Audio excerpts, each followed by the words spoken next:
So become more intentional. Instead of noticing everything that's happening and all the good things that are happening and how happiness is arriving and how striving is disappearing, it's still not enough. That puts you in the position, all those good things puts you in the position of being able to be more intentional in how you live day to day. Rather than just watching all these good things and waiting for whatever's next, start living more consciously, more intentionally. Start walking into the day purposely. Start having a sense of your own purpose day to day, not just this fuzzy idea that you're moving forward, this fuzzy idea that life is getting better. All that is true and all that is great. I'm not saying there's any problem or there's anything wrong. I'm saying that puts you in a much stronger position and gives you the ability to start actually living intentionally, which most people never do in their whole lifetime. And by intentionally, I mean you're not just seeing what happens, you're deciding what you want to happen. You're not waiting. You're having some sense, making some decision about this is how I want to live, this is how I want my life to look, this is how I want to carry myself today. Not just you get up and the day progresses as the day progresses, but you can get up and decide today I want to be more loving. Today I want to be more peaceful. Today I want to be more outgoing. Today I want to be more reflective. Today I want to be more active. Today I want to be more light in the world. Today I want to be not so overly concerned with myself. Instead of today I want to make sure I have a nice lunch. Or today I want to make sure that I get out in the nice weather. Or today I want to make sure that I go out in the evening and have some fun. Those intentions are fine, but they're trivial. Have higher intentions. Have a real decision for the day. Have a real sense of managing yourself rather than just letting life happen. Let it happen, be in a let go, but at the same time have the right intention. Without tensing, without making it into a tension or a I should, make it your pleasure, make it your enjoyment, so that your consciousness is raised. That will give you more awareness, that will give you more consciousness, that will give you more of yourself. I couldn't say this to you 6 months ago because you weren't happy enough, most of you. You weren't content enough in yourself. So you can't say to a person who's still in some degree of suffering, some degree of misery, some degree in self-obsession, you can't say, well, be more intentional. Because all they'll do is amp up their striving. It'll be taken the wrong way. Your ego will grab it and say, okay, what does intentional mean? I have to get more for myself. But now you're not going to hear that in that way, in that incorrect way. Now I think you can hear it, that intentional means you run your life doesn't run you. That you are more aware of the divine, more aware of yourself, more aware of the conditionings, more aware of not living in the conditionings and how to do that. So you can start to be more intentional and it'll be a good thing instead of a boost for the ego.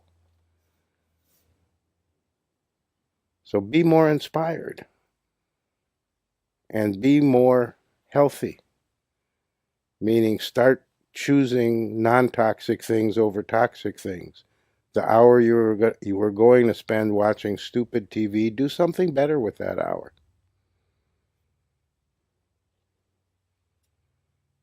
The time you spend with a friend, make it a more meaningful time. Things like that. Start living healthier. I don't mean bodily. I mean, the society is full of distractions that are quite toxic, quite spiritually disadvantageous, quite poison you. So don't cooperate so much with being poisoned. Don't drink the poison so willingly. I am saying screen out more of what's coming at you from the society. It's very, very unhealthy. Now, when you're not happy and you're semi-desperate, living a life of quiet desperation, which most people are, that advice falls on deaf ears. You can't really do it because anything that gives you a little pleasure is going to be very, very welcome and very sought after, even if the pleasures themselves are toxic. But now you have some happiness. Now you have some peace in you. Now you have some sense that things are quite okay and that this universe is spiritually alive. And that puts you in a much better position that you can start managing things so that you're not taking in quite so much poison and you're letting yourself be influenced by better things. You have to expose yourself to better things, not the things the society offers. Because the things the society offers just aren't very good. They're trivial pleasures of the moment, and you're ready for much better pleasures. But to do that, you have to start having a more intentional attitude. You have to start deciding for yourself rather than just going with whatever's in front of you or whatever comes along. A friend calls and says, hey, let's go to this or that. Well, if you know that it's kind of toxic, say no and find something better to do, something more uplifting, something that's more beneficial to all of you, not just the part of you that wants to escape. So start now surrounding yourself with better things, doing better things, because now you have discernment to know what's better. When you're unhappy, you have no real discernment. You're just subject to whatever influence gives any relief. Relief means just a little bit of pleasure, a little bit of distraction from whatever is aching. But you're not aching anymore. You've come far enough. It's my joy, my absolute delight to see how so many of you have come so far. But that means now you can do way better in certain ways that you weren't capable of before. And that has to do with intentionality. That has to do with deciding for yourself and not just letting anything come into you that happens to come along. You have to screen out and you have to screen in. And now you can do that. Now you have enough wisdom, you have enough happiness. You have to have both. You have to have enough higher wisdom and you have to have enough true spiritual happiness that you can make those decisions, and they won't be stupid ones. They won't be ego-driven. So start living more intentionally. It will be way, way to your benefit. You will be putting yourself in an even better position.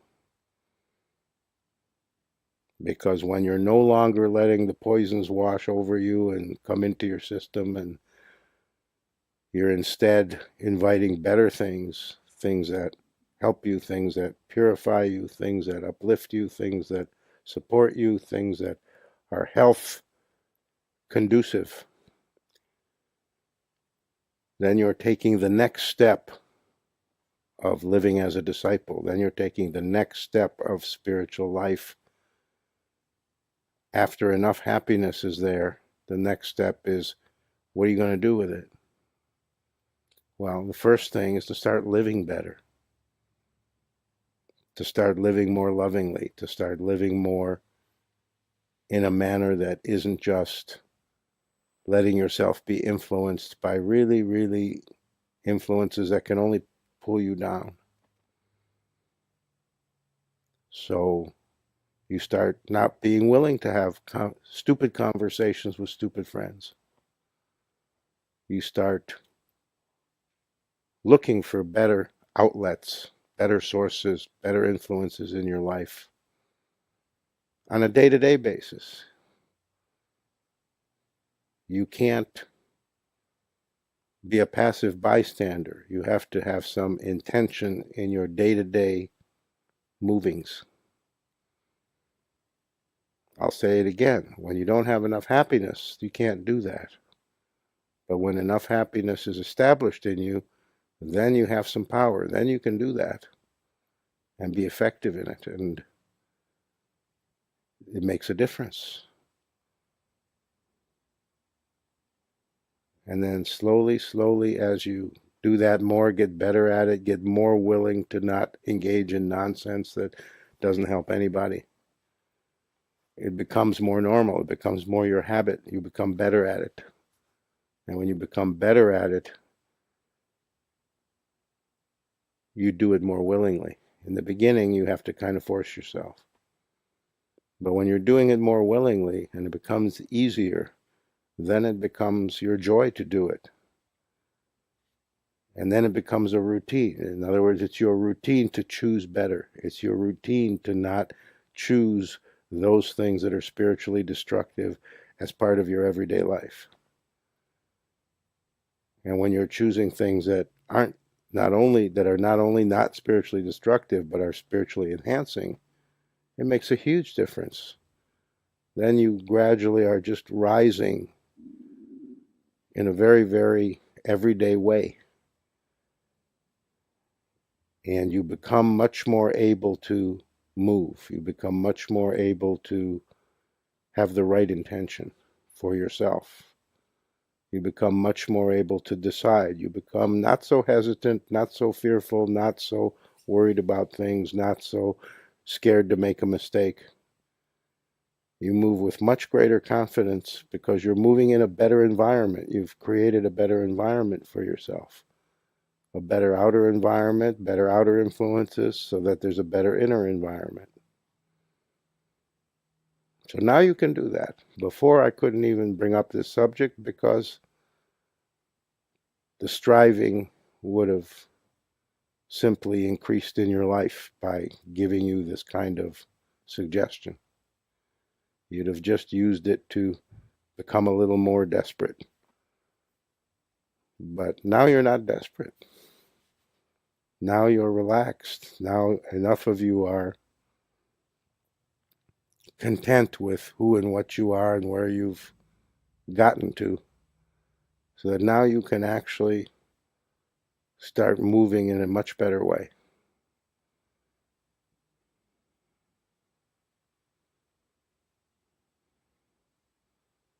And all of that is a building for what is yet to come. You have to build yourself, make yourself stronger by being more intentional, by realizing that you're choosing every moment and being more conscious in these choices. And then that will make you ready for what's ahead. That will make you ready for what's yet to come that's even much better than that. Because I need you to be ready.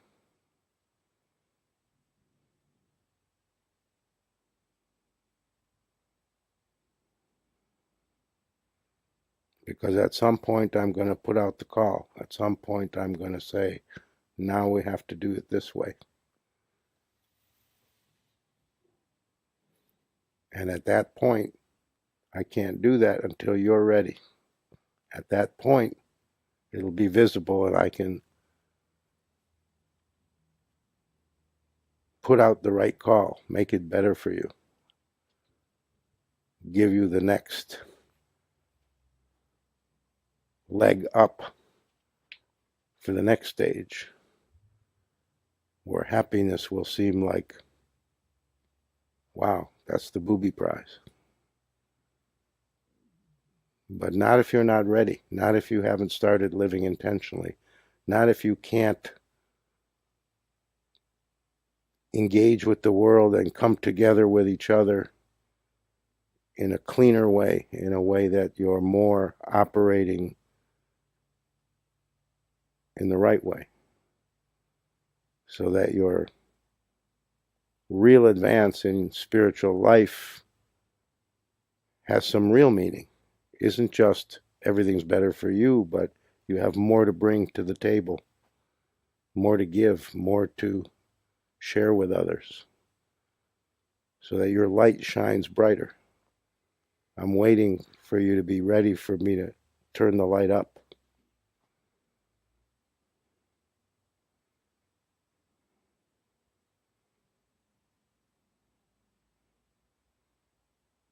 And I don't want that day to be far away. I had to wait a long time for you to get happy. It was worth wait. Every minute was worth it. But I don't want to wait quite as long for you to be ready for more.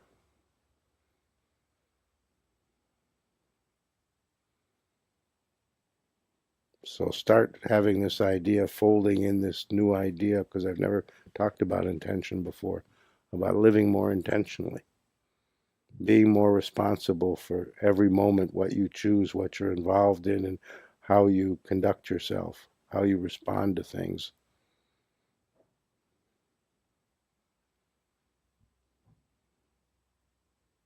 Okay?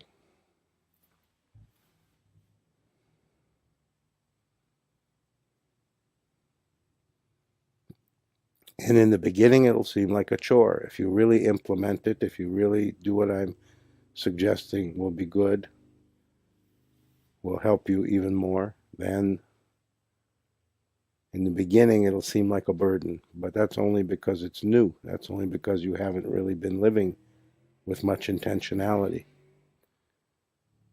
So once you're more used to it, it won't be difficult and it won't seem like this heavy task that, this is where all the shoulds and rules of behavior and dogmas in religion come from. Somewhere along the line of developing whatever the religion developed into, people started understanding this notion of intentionality, but then it always gets turned into a list of do's and don'ts. It always gets turned into a dogma. It always gets turned into eat this but don't eat that, and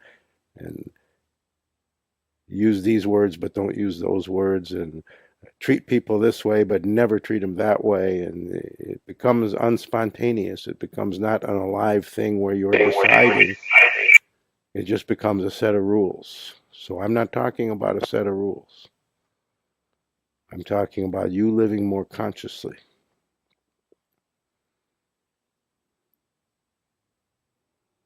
But this is exactly how religions get dogmatic. It's the right idea at the beginning, and then it gets turned into an arbitrary set of rules that isn't right for everybody, because you can't have a set of rules because these rules are not going to fit for everybody. You have to have your own rules of how to live. You have to have your own wisdom of what's right for you.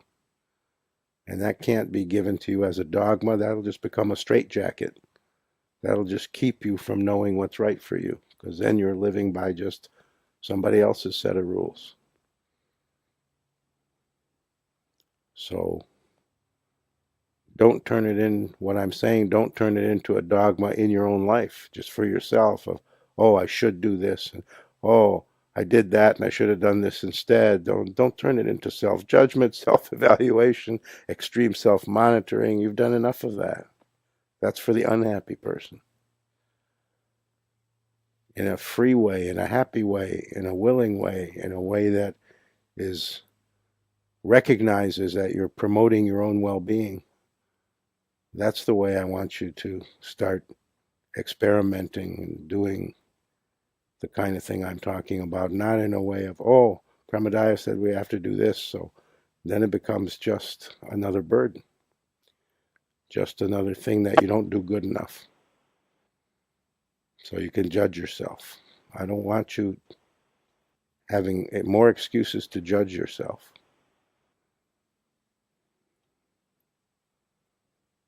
That's the danger. When the guru starts talking about do this, do that in a general way, the danger is you take it on and then decide you're not doing it right or not doing it good enough, and you start just being critical of yourself. And I don't want to give you a lot of rope to hang yourself. So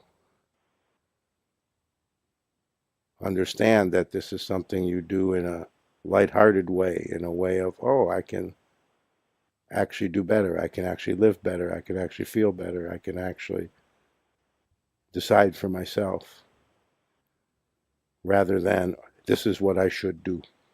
Take out any should that your ego, that your mind is adding to what I'm saying. Because I'm not giving you a should. I'm giving you a better way because you're capable of it. That's just a small change. It's a small thing to start having more intentionality, to start deciding more rather than being always in a kind of a low-grade confusion. I don't know, this one, that one, this one, that one. Just decide. Just what feels right. Okay, that's what you go with. And if it was the wrong decision, so what? Intentionality means not being so afraid to make mistakes. It's not a big deal. The sky won't fall if you choose wrong or if you choose poorly. And you can always learn from it to choose better tomorrow.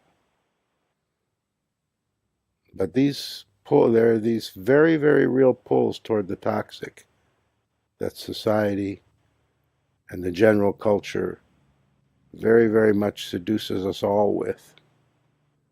And all I'm saying is you can be stronger and not fall for it so much.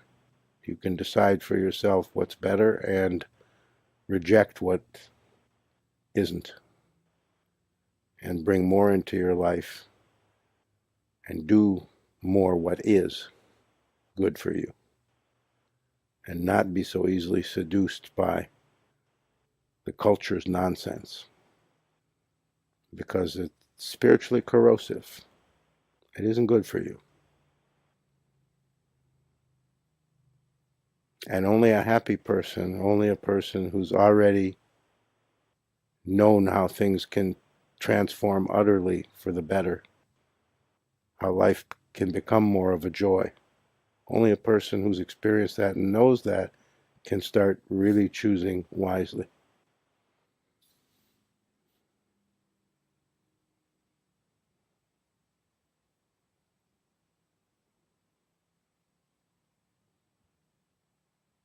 I'm talking to you now like grown-ups.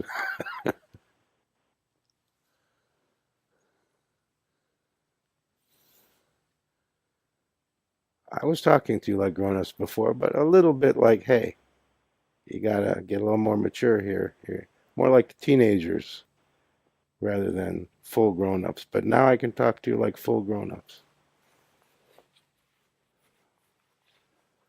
Because full grown-ups are happy. What does it mean to be fully grown up? That you've arrived at the basic happiness. You know, life is no longer a constant complaint about what isn't right and about what you don't have and about how you're not good enough.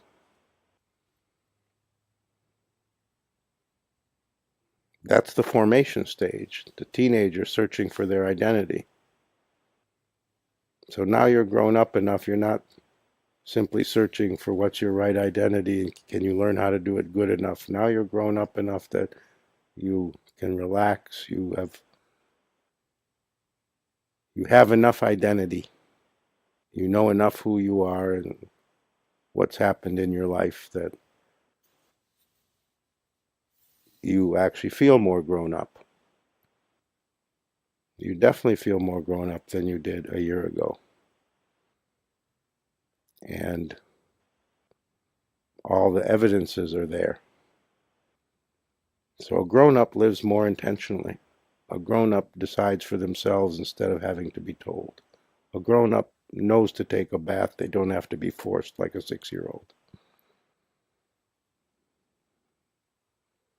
You do the right thing for yourself and in general willingly rather than out of a sense of you're supposed to. Those are the rules.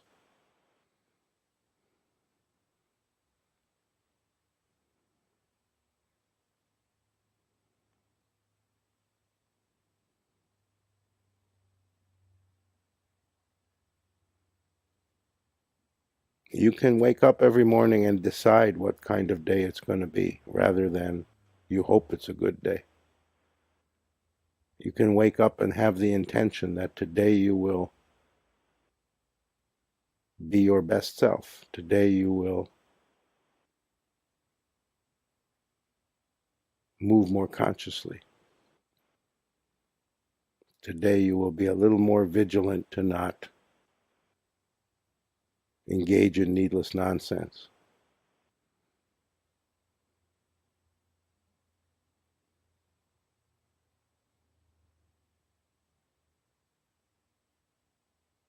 But not in the sense of the behavior police will get you if you don't, in a very, very non-serious way, in a way of just recognizing I can make everything better today. I can make today better by my intention, my effort, my wisdom, my willingness to move more intentionally.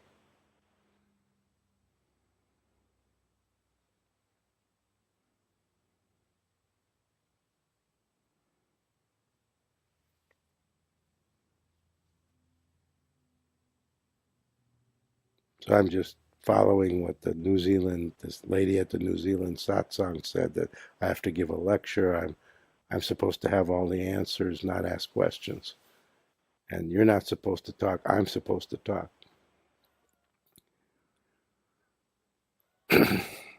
She's the first one in all these years that actually said, you're supposed to give us all the answers.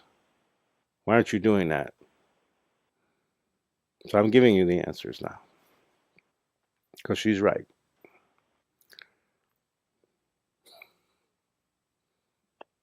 That was so funny. She was so funny. I want enlightenment. Tell us how.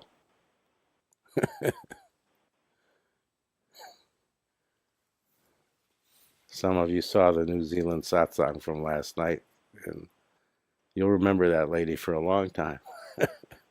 That was hilarious. And then she couldn't wait and left.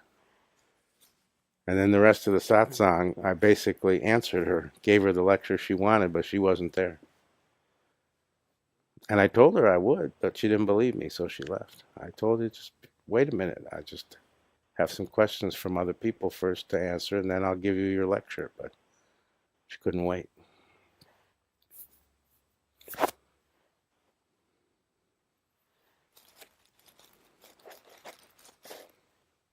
And I don't think she'll be signing on for online satsang.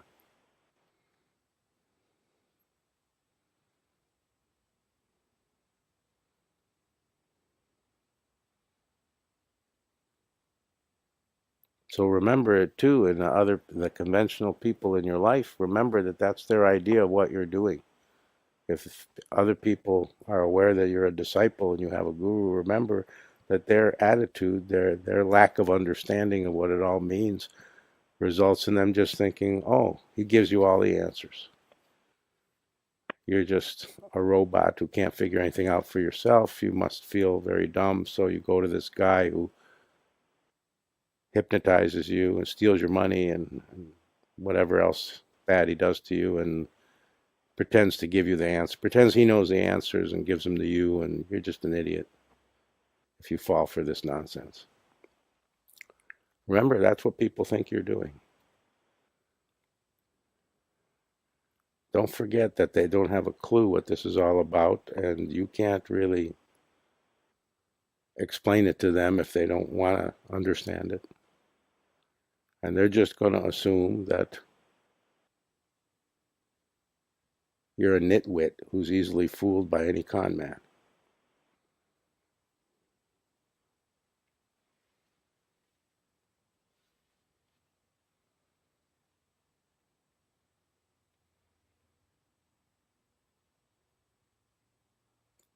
And they will try to influence you to rejoin the culture more fully.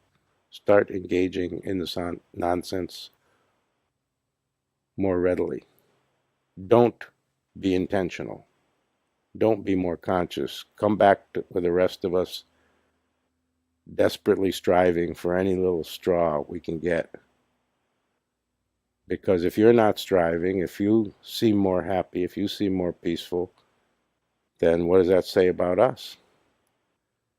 We're living in desperation. We're taking in poisons day and night because we don't know any better, and you seem to be not doing that. That becomes a challenge to them.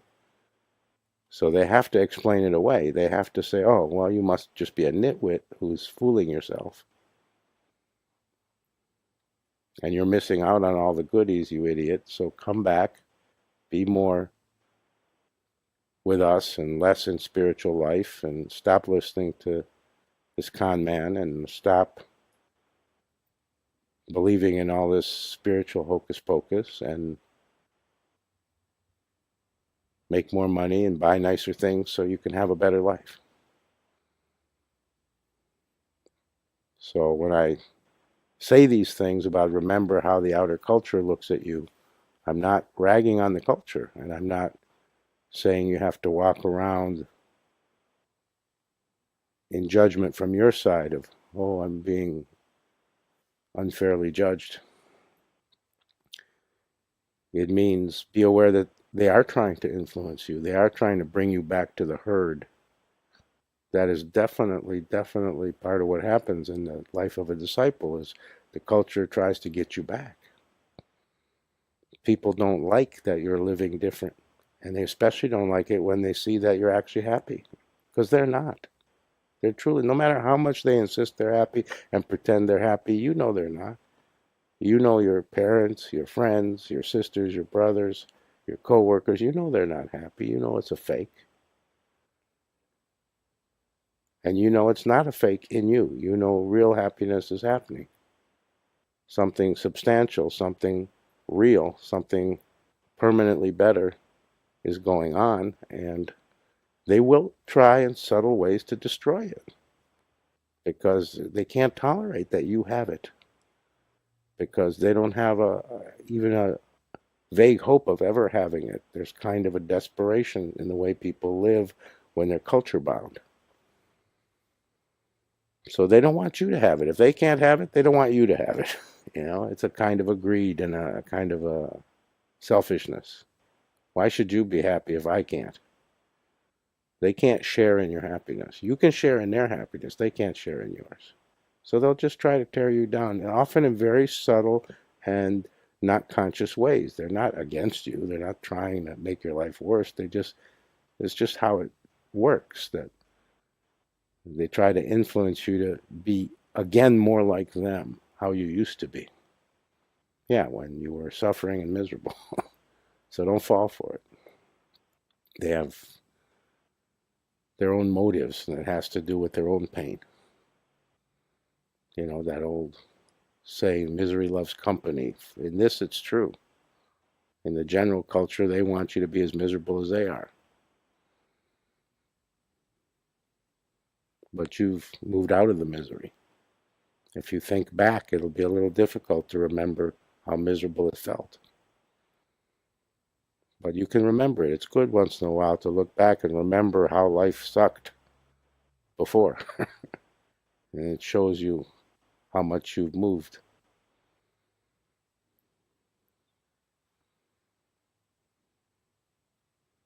But you have to be a little aware of it so that you're not needlessly influenced by the pull to go back, the pull to drink poison, the pull to question yourself on things you have no doubt about, the pull to reject the higher and choose the lower. I'm absolutely, no question in my mind, I absolutely know that you can choose better now, that you won't succumb to being pulled back to the lower, but you have to watch out for it because those influences are constant inside you and from around you.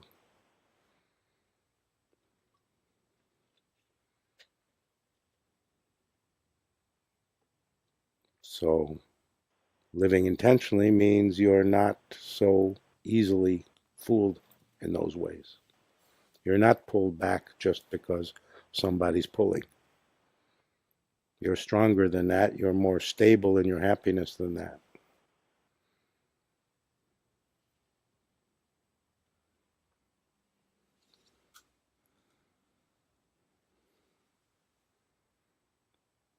Okay, now you talk.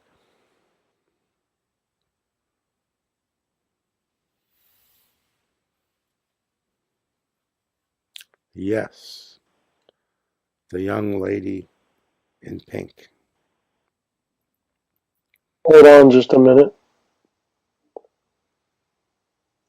Okay, you're unmuted. Thank you. I'm excited to go to this step, and it seems like in subtle ways it's been starting. Partly, I mean, just in many ways, but doing the 1 minute of joy every morning has made such a huge difference in my life that you suggested at some time ago in general as a possible thing. And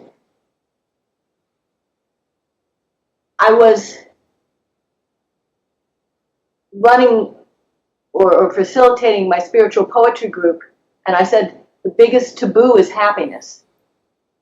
That's the main taboo, is to actually be happy. Everybody joins in the complaints all the time. And I was at an Al-Anon meeting and doing like co-secretary work, so I was sitting at the front of the room and looking at everybody.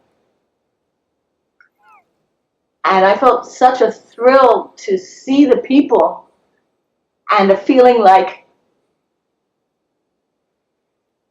in that moment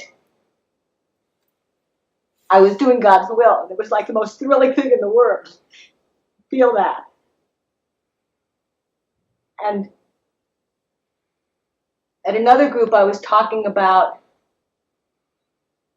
how much we're entitled to find joy, to find a life, and how beautiful things are for me now.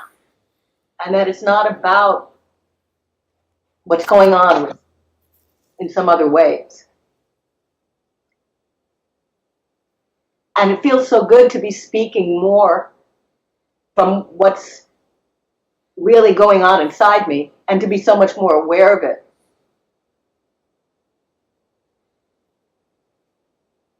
And things coincide in beautiful crystalline ways. On the way home from the retreat, Kieran and I were looking at some spiritual poetry, and he liked a particular poem and took a photo of it. And I went to the group and I was going to read it, but somebody else had picked up that book, so I couldn't read it. And they wound up reading that same beautiful poem about divine will in the present moment. And it was all tied in. Everything was all tied in. And in another meeting I went to, the theme was the present moment. That was the theme of a meeting I went to on Thursday. You go to a lot of meetings. I do. I do. This week particularly.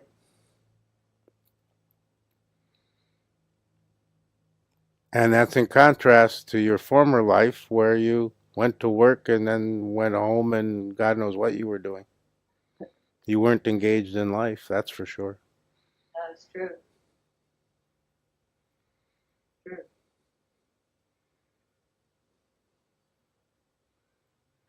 And it's so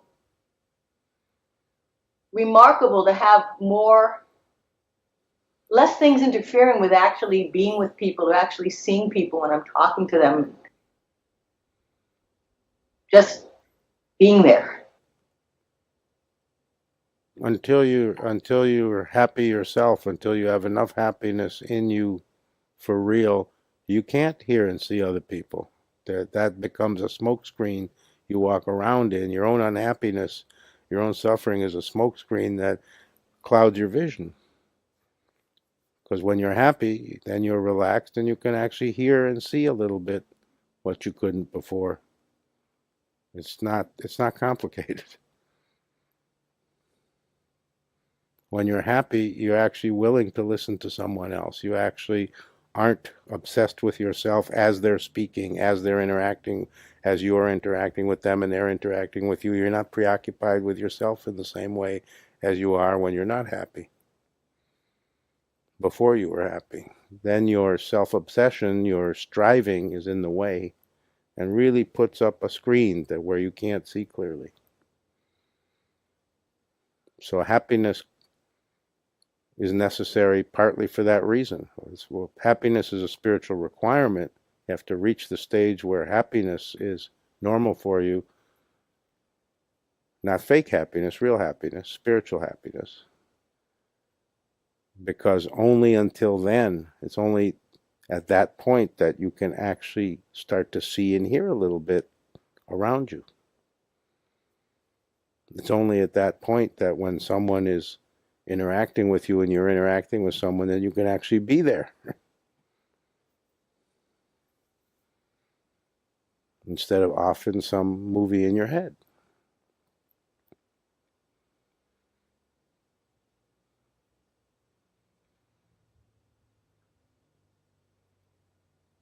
Because when you're happy, you're quiet enough that you can hear. When you're not yet happy, you can't be quiet inside. You're really in a complaining mode and in a fear mode, and that's an inner talk. That's an inner noise. And that noise means you can't hear anything else. It's drowning out the rest. It's drowning out everything else. It's white noise, so you can't hear what's being said and you can't hear the birds in the trees. But when that white noise is gone, because now you're happy, now happiness is your position, so you're more relaxed, you're more available, you're more open, you're not so self-preoccupied, then your ears open up a little more, your eyes clear up a little more.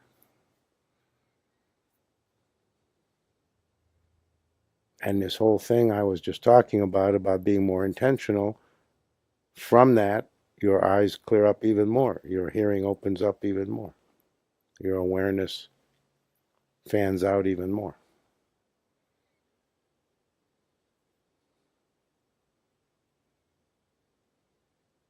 Go ahead.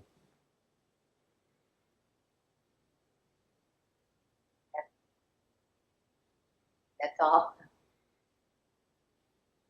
Thank you.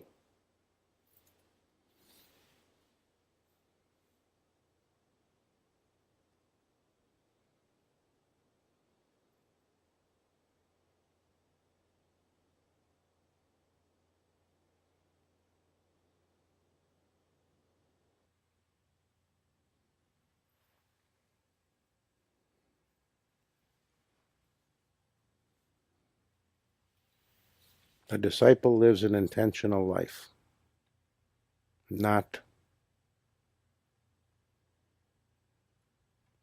a life full of hope. Desperate hope that things will get better, that I'll find some happiness, that things will work out for me. The real disciple is not in that position anymore. That's the position of the conventional person. Until you climb out of that, because now you're standing on some happiness, you can climb out of it. Just standing on the happiness, being happy, is the climbing out of it. Until then, the disciple isn't living much differently than the non-disciple. So you have to get to the stage of real discipleship where you're actually happy, and then you actually are living better than you were. Life is better, and then it's not anymore a situation where you really are no better off than the materialist.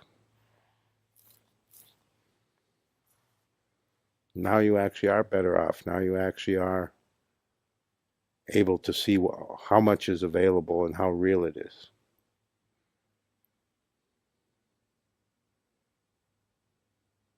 So most of you in this transition, in this rounding the corner into a better way, into happiness, into more awareness, a less conditioned approach.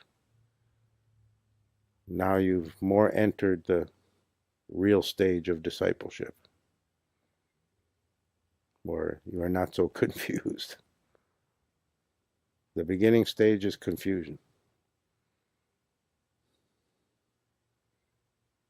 Now, many people skip that stage, but some of the later arrivals have skipped that stage because they were ready to not have to move into that or have that be the character of things, the tone of things for them. But for those of you who had a long trip to get to happiness, isn't it fair to say that the confusion is gone?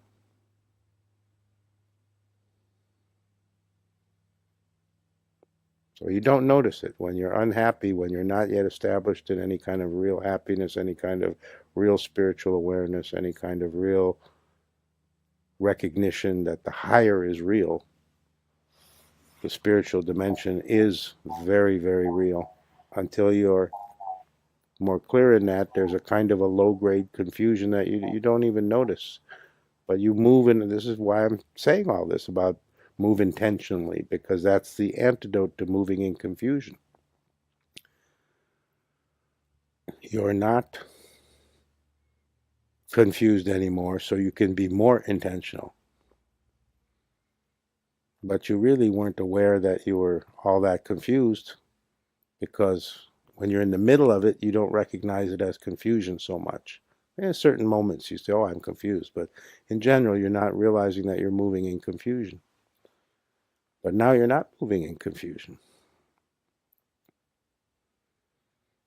So you can live much more intentionally. When you're in any degree, any significant degree of confusion, then to talk to you about intentionality is just unfair, just wouldn't be right, wouldn't do anything except make you more confused. And I have to make sure I'm not making you more confused. But your confusion days are over.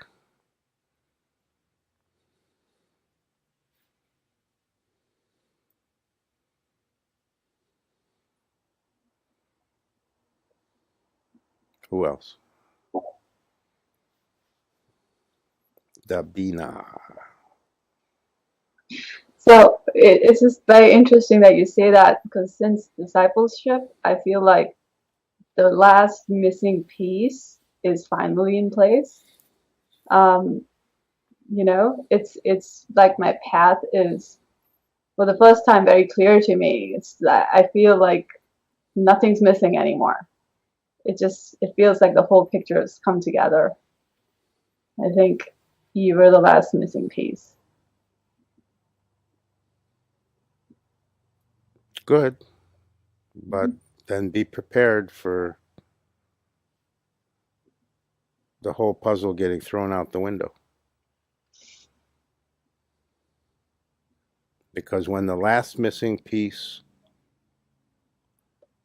is placed, and I'm telling you a metaphysical reality, okay? So I'm not even being cute. This is how things work metaphysically with this idea, because this happens in life, that the last piece arrives. You put the last piece of the puzzle in, and you go, wow, now I've got the whole thing. This really happens, not just spiritually. You can be, decorating a house and you hang the last picture in the last spot, and now it's all done. You can be restoring a car, an old antique car, and now the final radiator cap of the original, and now the car is completely restored. Whenever you finish something and it's the last piece, and you've done it sincerely, it's been from your heart, you've really wanted to create this, you wanted to put the puzzle together all the way, and you do it, know very well there's a deep metaphysical observation, and most people never notice it. Once you've completed the puzzle, very soon, usually within 90 days, the puzzle goes away. When you decorate a house and you've spent years doing it, now it's perfect, that means within 90 days you're going to move out. When you've restored the car and you spent 3 years doing it and to great expense and finding all these antique parts that are original and cars finished, within 90 days you're going to sell that car. You thought you were going to keep it the rest of your life and enjoy it, but within 90 days you're going to sell that car. And the same thing spiritually. When you feel like now the puzzle is solved, now every piece is in place, now I have it, now I see the picture clearly, now I can see every aspect of the picture, now nothing is missing, then within 90 days, within 3 months, everything will change. A whole new challenge will arrive that makes you forget all about the puzzle.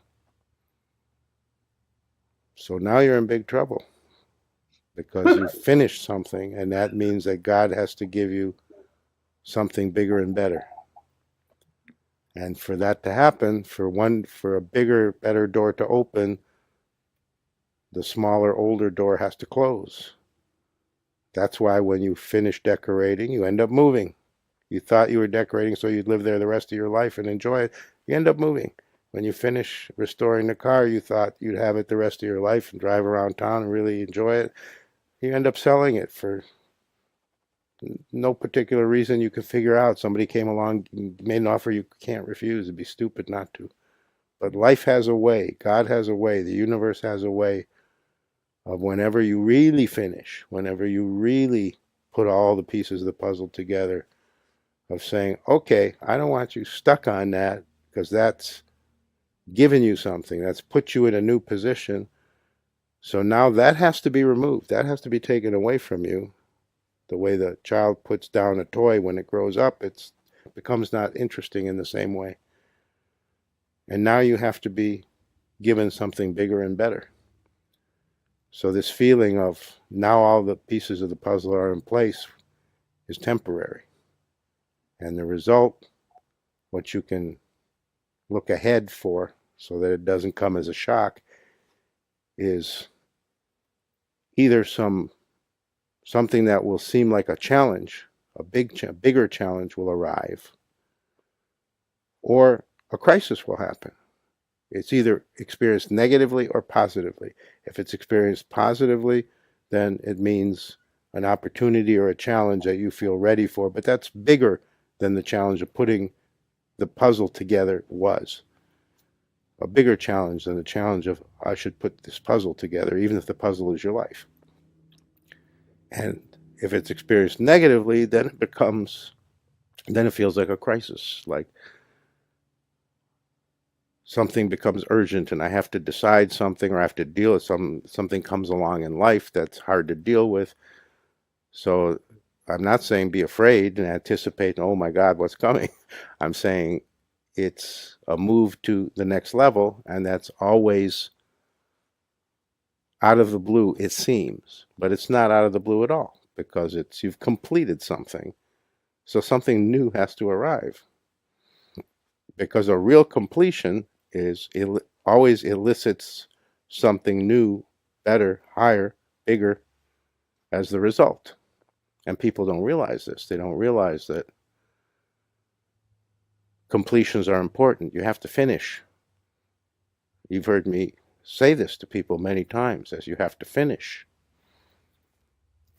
Well, why? Because life does move in stages, and people move in stages, and consciousness moves in stages, and spiritual life moves in stages. So you have to finish so that you can get to the next stage. And what you're describing is a major finishing. Well, when a major finishing occurs, you can look forward to what's the next stage. But when it arrives, it kind of often people experience it as a shock because it's unexpected. It's something that feels brand new, like out of nowhere. But it's not out of nowhere. It's because you actually finished. So you can expect it. You can start the clock 90 days. Yeah, it's interesting. Like last year in May, I kind of hit the same point where it was like I felt like the old life was ending and a new life was beginning. And I made choices that led to that new life, you know, like specific challenge choices. And I feel now I feel like I'm whole again. I'm whole. And so it just feels like all the pieces came together and you know, we'll see what comes. Well, what I'm saying is be open to what comes. What I'm saying is don't hold on to that. Once you're finished, don't hold on to anything. Okay. And be willing to be surprised and be willing for something bigger and better. Right. And then it's unlikely to feel like a crisis. It feels like a crisis to people, or actually comes as a crisis because people sometimes are not willing to let go of what's finished and don't understand that that's the natural movement, the natural process of how life works. So you can anticipate it. You know, Val and I had a friend who was a roommate for a while. Before that, he was a friend and still is a friend. And he had a house where one time we went over, and he's very proud of himself because he had cleaned the house. He'd lived in that house for seven. It was just a little cottage. He had lived in it for 6 or 7 years, and he was telling Val, I never have cleaned it top to bottom, every nook, every cranny like I did this weekend. I spent the whole weekend on my hands and knees just scrubbing every inch. I even, mopped the ceiling. I went with a thing and cleaned the ceiling, and every inch is sparkling. I've cleaned it like never before, and now it's going to be so nice. In 6, 7 years, I've kept it. He's a clean guy. I've kept it clean, but not like this. I haven't done a thorough, complete super cleaning. I feel so good. It took the whole weekend and I'm exhausted, but I feel really good having done it. And I just looked at him and I said, well, that means you're going to move within the next 3 months. And he said, you're crazy. I love this place. The whole reason I cleaned it is because I know I'm going to stay here many years more. 2 months later, he moved.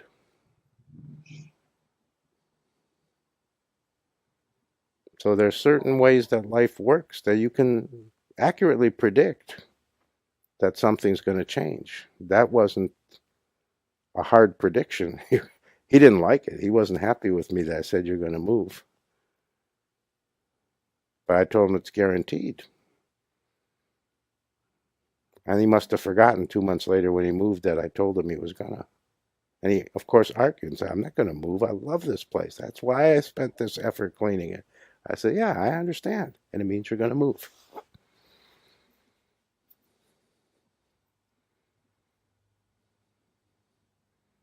So if you can see how life works, then you can know a little bit the future. You can know what's likely. You can know how the pattern works, and you can actually be ready, be more willing for what is inevitable. Because when you finish, it creates certain inevitabilities. And people generally don't recognize this. They think being finished means you're finished. You get to have it forever. No, it means the exact opposite. It means now you have to move to the stage where it starts all over again at a better level with a better situation and a better possibility.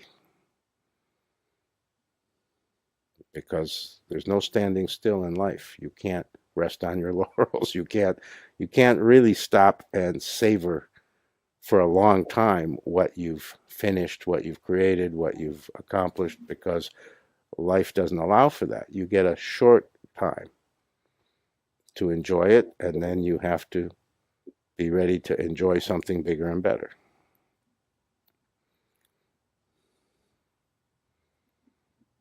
And that's why all the talk in spiritual traditions and wisdom traditions about non-clinging, non-attachment, because life doesn't really allow true attachment.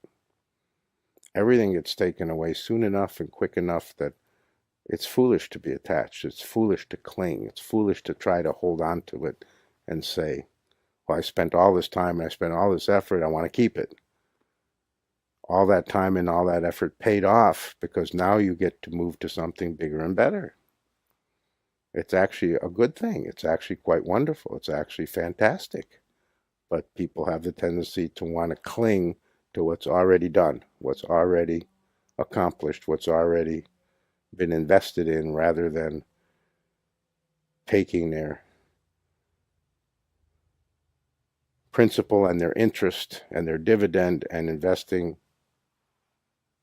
higher, bigger, more. So whenever you feel anything is finished, you can remember it. You can understand that that means something new is on the way. Something bigger and better is wanting to come. And then the trick is to be willing for it and ready for it. To be willing is the big secret of it, rather than clinging to hold on to what's already done. And that's the natural tendency. We're conditioned for it, to try to cling, to try to hold on tight, to not, because otherwise it feels like we're going to lose something. But that's illusory. You don't lose anything.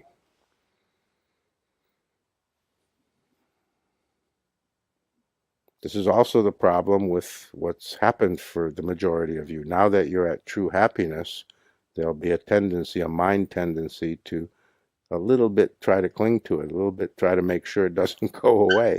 It's not going away, but the mind thinks that it will, that it's somehow threatened and or precarious, that it can easily go away. It's crazy stuff, but every mind thinks this. And the trick is to not cling to the happiness, to not try to put a fence around it and make it permanent, because then you're putting a fence around the possibility of bigger happiness coming in.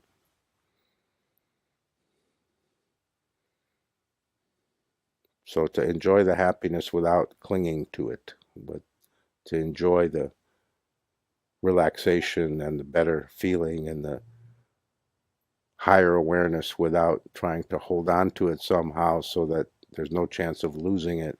You can't lose it. Once you have it, you can't lose it, because it isn't a having. It isn't a thing. It's part of you. It's in you. It isn't a separate thing from you. So you're not going to lose yourself. So the feeling to cling is a conditioned feeling that you have to not give into, because what it actually amounts to is a screening out, a pushing away of what wants to come that's even better.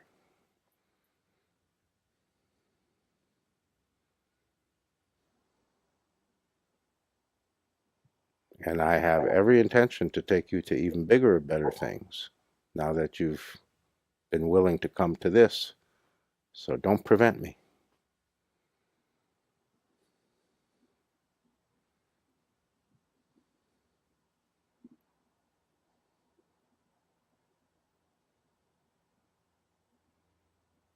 Who else?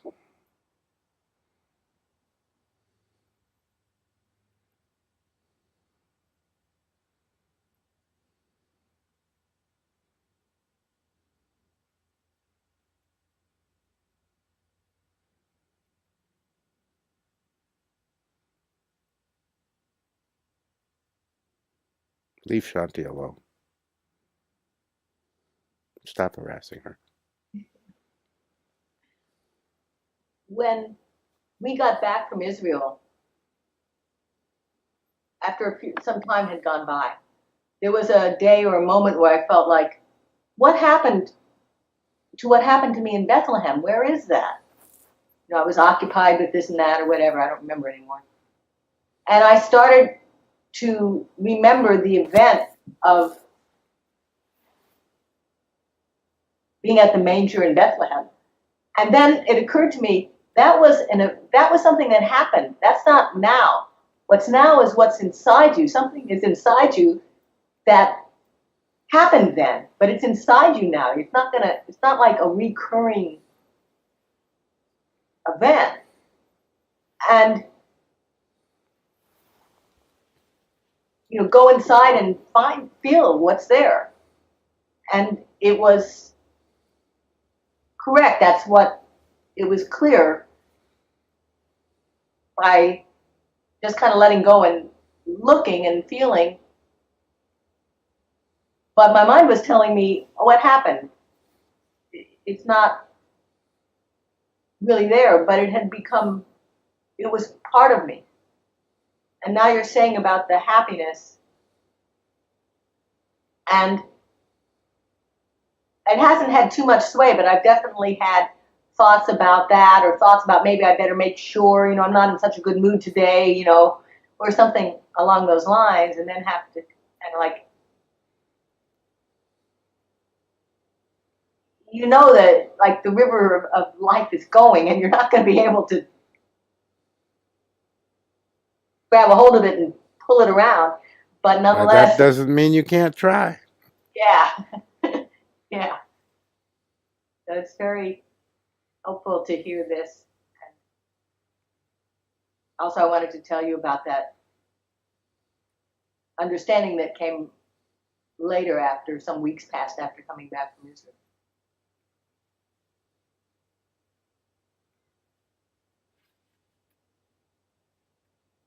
So you just did, or you're going to? I'm going to what? You said that I want to tell you about that understanding that happened. Is Oh, that what I you just told us? Yeah. Okay. Yeah. When I was saying what happened in Bethlehem and where is that now, and understanding that it's not. And then Chogyam Trungpa was talking about that kind of thing also in cutting through spiritual materialism, that you tend to want to grab something, put it on the shelf. And you've talked to me and also many others about, I've spoken about it many, many, many, many, many times. like, don't make this just an experience. What are Mm-hmm. you living? If something informs you, not, or it's an understanding, or different ways of putting it.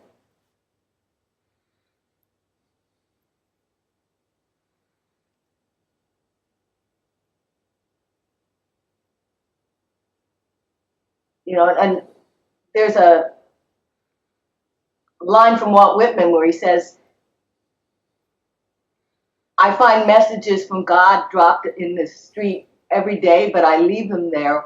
I see them, but then I leave them there because I know they'll keep coming faithfully forever and ever. Like, don't cling to something, just be open. It's coming, it's here all the time. And the other message in that is don't try to remember. Don't think it's about remembering. Don't think spiritual life is about remembering certain things, because memory is not the method.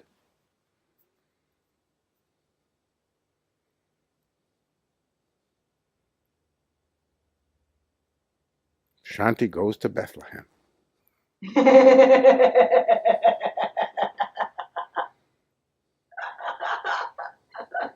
Bethlehem was unbelievable.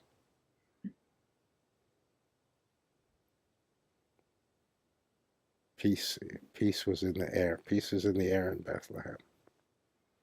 It's a very special spot on the earth. Away in a manger, da da da da. And a kind of silence that's beyond anything I ever Yeah, Bethlehem blew me away. I couldn't believe it. It was just wonderful to be in Bethlehem. It feels fantastic. Open. There's an openness and there's an atmosphere there that's unique. So I absolutely have no difficulty believing that an avatar was born there, and that's why 2,000 years later there's still that atmosphere. I mean, that's all I need is to go to Bethlehem and smell the air, feel the atmosphere, and that's proof. I don't need more proof. That's the most powerful proof there is that, yeah, there was a guy named Jesus, and he was an avatar. He was a great master, world master, and they must be historically correct that he was born in Bethlehem. Otherwise, you don't have an energy like that. That doesn't happen because a lot of nice people live there. That's the strength of an avatar.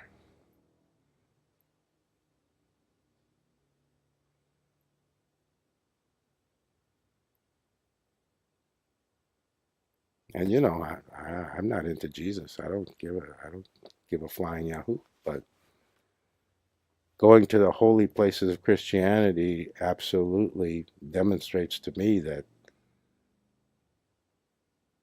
Jesus was real. Jesus walked this earth. You know, they have all the information recorded about Buddha. There's no question about the historical Buddha. Every moment is well documented. But Jesus, there's a lot of debate. Did he exist? Didn't he exist? But go to those holy places, and if you have any question, then you're a fool, because the energy is so powerful that it's confirmatory. Of course, he had to have not only existed, but been and done what they said where he went and did, because the energy proves it, because it's still powerfully palpable. When it's an avatar, that reverberates for millennia.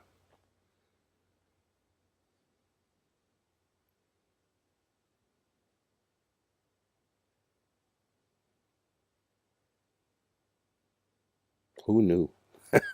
Who knew that? Who knew that they call it the Holy Land legitimately?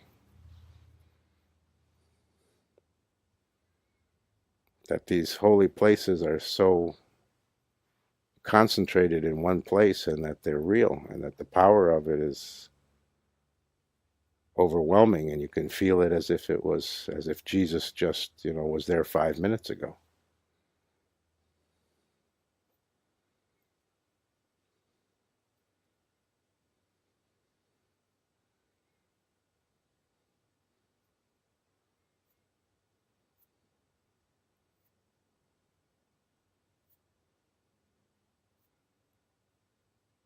I mean, how amazing that we can go to a place and turns out it actually is the holiest place in the world.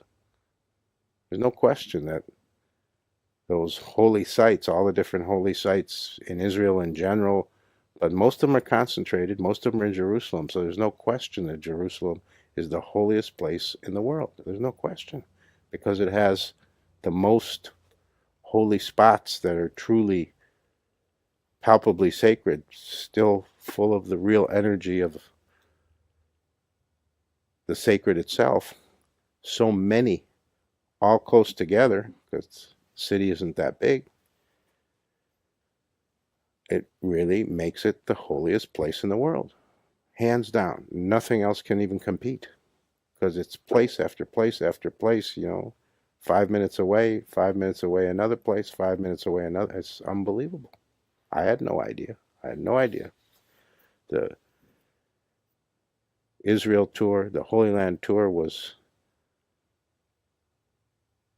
a fantastic blessing. I had no idea that we're going to the holiest place on earth. I thought we were going to a place that has holy places, but not the holiest geography, the holiest place you can go geographically. But it's pretty obvious. So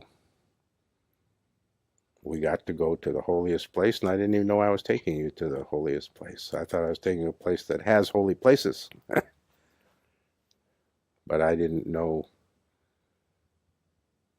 the degree of it because, when I went before, I was not a spiritual guy, and I wasn't sensitive to any of it, and I didn't experience any of it. I went to a few of the, not most, but a few of the same holy places. I remember going back then, and I felt nothing. I thought, see, it's all bunk.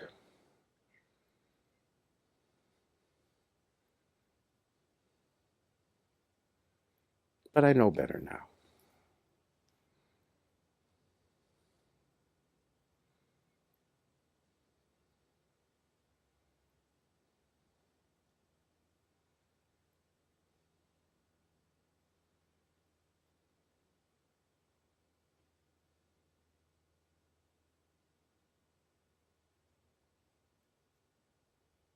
So I'm very happy about the Holy Land tour because I got to go to the holiest place. I really enjoyed it. I didn't know it was going to be so wonderful for me. Praise the Lord.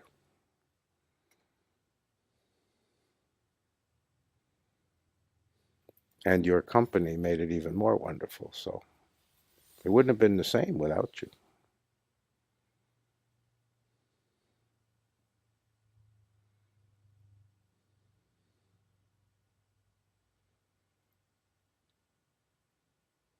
And we didn't like it much after you left, so it wasn't anywhere near as much fun or as enjoyable.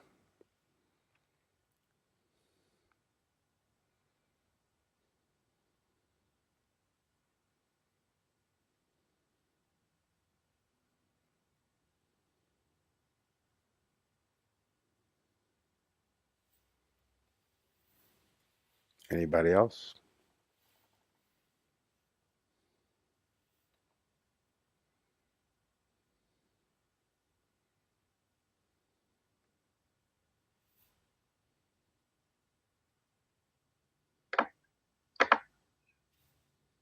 I want to share a brief story of just something really fun that happened.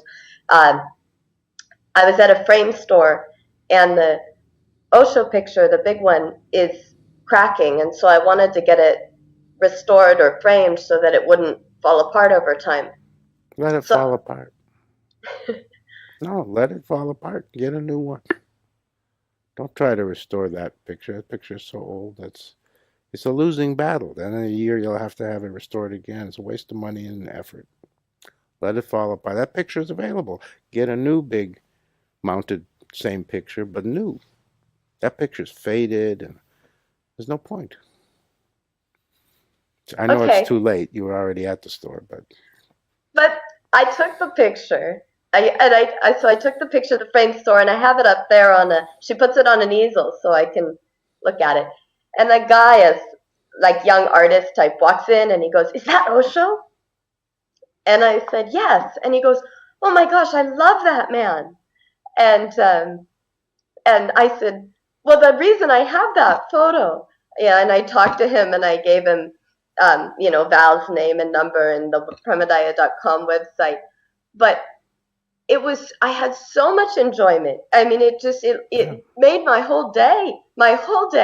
And the woman started being happy because I went and we talked and I got his name and I gave him a hug. I said, anyone who's a friend of Osho is a friend of mine. And he smiled, his face lit up, and the woman was happy in the frame store. She goes, I know a lot of spiritual teachers, I know a lot of spiritual people and, people who've lived in ashrams, and I've never heard of this guy. I need to look into it. And I drove back and I was so happy, I mean, it just gave me so much enjoyment. You know, it, it was really enjoyable. And that's all. It was funny. It was nice.